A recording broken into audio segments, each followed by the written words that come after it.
সামিয়ানা খেলে আমি মেহমান নেই, আমি তো আপনার খাদেম আর বড় চেয়ার ভিতর দেখি আমি কি কোনো সাহায্য,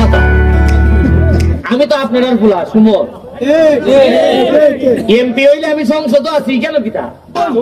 ক্যামেরাম্যান ছাড়া ক্যামেরা ছাড়া আর লোকজন যাবো না ভাই। পরবর্তীতে আমারে দাওয়াত দিলে বা আমি এমনি আইলে দাওয়াত চাই যদি আমি আই তাইলে এই ইটা করবা নাই যে কিতা কয় সামিয়ানা সামিয়ানা খেলে আমি মেহমান নেই, আমি তো আপনার খাদেম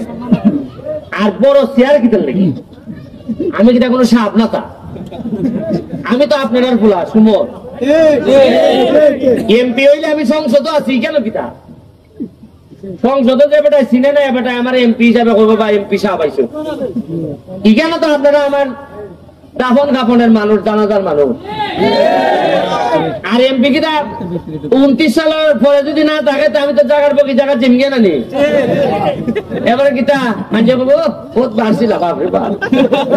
ওই এমনি যাইমো আমি ডাকলে উনতো না কেউ, আমি এটা বুঝি মানুষের হৃদয়ে জায়গা না নিলে চেয়ারের মধ্যে জায়গা লইয়া শান্তি হয় না, জায়গা নেওয়ার লাগে মানুষের কলজা হৃদয়। ধরেন আমি যদি 29 সাল পর্যন্ত এমপি থাকিয়ে যদি আপনারা পালা করে সেবা করি আপনার মন জয় করতাম পারি, এরপরে যদি আমি এমপি না হওয়ার হই আমি এমপি আইলে পরে ডাকিয়ে নেশা খাওয়াইতেন আপনারা আমারে, আর যদি কাম কাজ না করি এমপি মন্ত্রী ইয়া আইলো এমপি যাইমু আর আপনারা সাইডিটা করবা ইয়া ইয়া উজু করে লাই লোকের পিছনে ঘুরে লাভ নাই। মানুষ তো নেতারা জানে না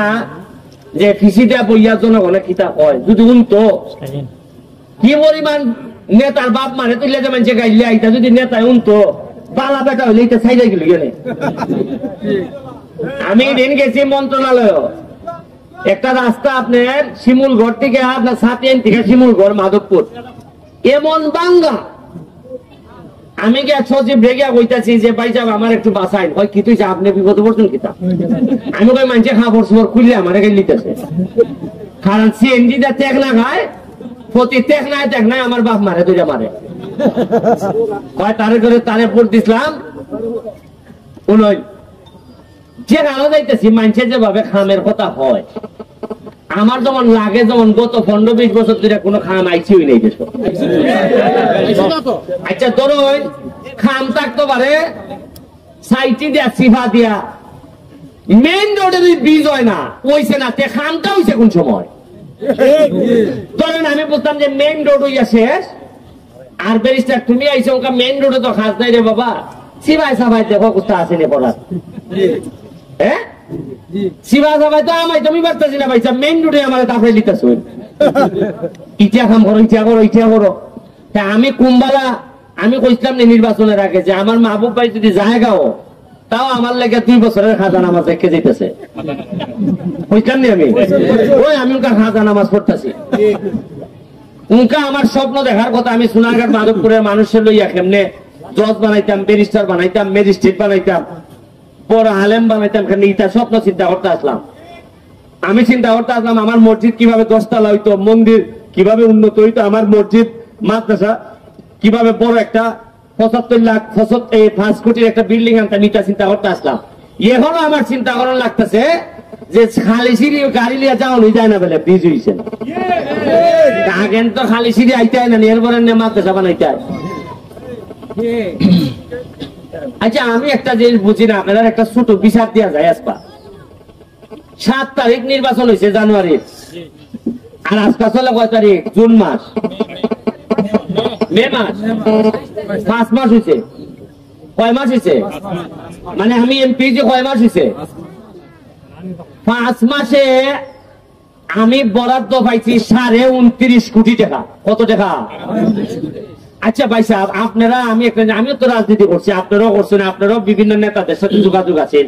চেয়ারম্যান উপজেলা চেয়ারম্যান এমপিদের সাথে যোগাযোগ আছেন। গত 20 বছরে কোনদিন কোন নেতায়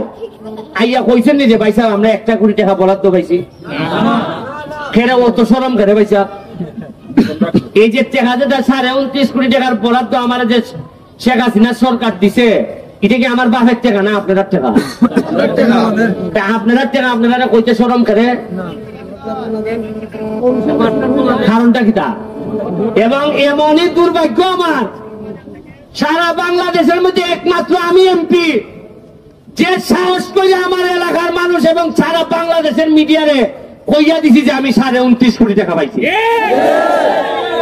আর কি একটা দেশও জন্মাইছি চিন্তা করুন। আমি এখানে কই দিলাম এর লেগে আরেক এলাকার এমপি গিয়া সংসদ বিচার দেশ স্পিকারের দ্বারা মাননীয় স্পিকার আমরা ইজ্জত থাকে না হলতা হইলিতেছে।